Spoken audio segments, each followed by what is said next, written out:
The month of May has come to an end, and you know what that means? It's time for more of my favorite iOS games to come out this past month. This time around, we've got a great mixture of RPG, action, and platforming games, but to begin with, I'm gonna cheat just a little bit because there's one game I really like that came out last month that just didn't quite make the list, and there were a lot of games this month I actually didn't really care about, so it's making an appearance now, and that's Devious Dungeons 2. Now, the first Devious Dungeon game was actually on one of my previous top 5 lists, and that's because I think the game did a really great job of having very fast, easy to play mechanics, but at the same time offered a really interesting, versatile, randomized dungeon that didn't require a massive time sink. It was a really fun pick-up-and-play dungeon delver. Now, what 2 does to make itself different is something that you see a lot of games do when they hit their sequel, and that's adding new playable characters. In the original game, you were just a guy with a sword. This time around, you can pick between 3 different characters though. There's the Barbarian, which uses a sword, Thieves that use faster, shorter weapons, and Mages that have longer reach and can actually cast long-range spells, some of which even have special effects like slowing down enemies. This adds a lot more replayability to the game, because once you've gotten through the whole thing once with one character, you can start all over with another one and just grind through them as well.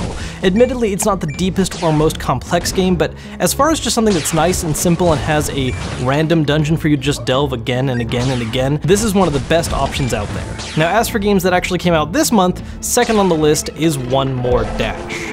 Now, One More Dash is one of those really simple games where all you have to do is tap the screen at the right time to go forward, but what makes it a little more interesting is the fact that you end up having to time yourself to dodge different obstacles, and some of them can actually be made use of to help your life last a little longer by bouncing off them and ending up back in the same starting position. The only thing is, by doing that often, you are going to get not as high of a score. Admittedly, this is not one of the most original ideas, but as far as simple tap challenge games go, this one just has a really nice, unique aesthetic, and I think it's a great option if you're just looking for something free to play, if you don't mind a few ads here and there, and just do something mindlessly while waiting for one thing or another. Next up on the list is the latest entry in a small franchise, but one that hasn't been exclusive to app games, and that's Geometry Wars 3. Now, the series is already well known for its intense visuals, great soundtrack, and just fast-paced shooting combat, but what helps to set this one apart is that along with the classic mode where you just have to survive waves of enemies and get the highest score you can in a time limit, the game also offers an adventure mode. Now, in this mode, there's going to be multiple levels you can go through, there are power-ups you can get, all the levels have different little world designs where you actually have a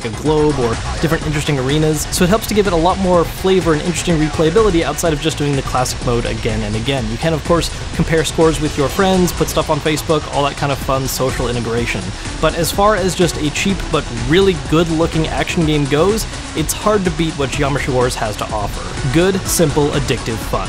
Now, fourth on the list is another sequel, but of a very different kind of game, and that's Knights of Pen and Paper 2. Now, I had a bit of a love-hate relationship with the first game in the series, and it's still kind of true in this one too, because this is basically just a combination of a lot of mechanics that have made modern RPGs extremely repetitive, and yet when you distill it just to that and kind of make a joke out of it, it's really addictive, simple fun, entirely focused on things like just building your party, power leveling them up, and doing lots and lots of grind quests for experience and money. You create your own party by picking members based on who the player is, whether it's something like the jock, the cheerleader, or the hipster. You pick what class they're playing as, which gives them different abilities, and you pick the race, which gives them some kind of passive benefit. Combat is really simple and straightforward. You set up the encounters yourself, pick how many enemies you want to fight, wash, rinse, repeat again and again and again. And yet, despite being so repetitive, I just can't quite bring myself to put it down once I start playing. It helps that the game has a ton of inside jokes that point out different tropes in both video game and tabletop RPGs, so if you're a fan of either, the game is going to do a great job of sucking you in.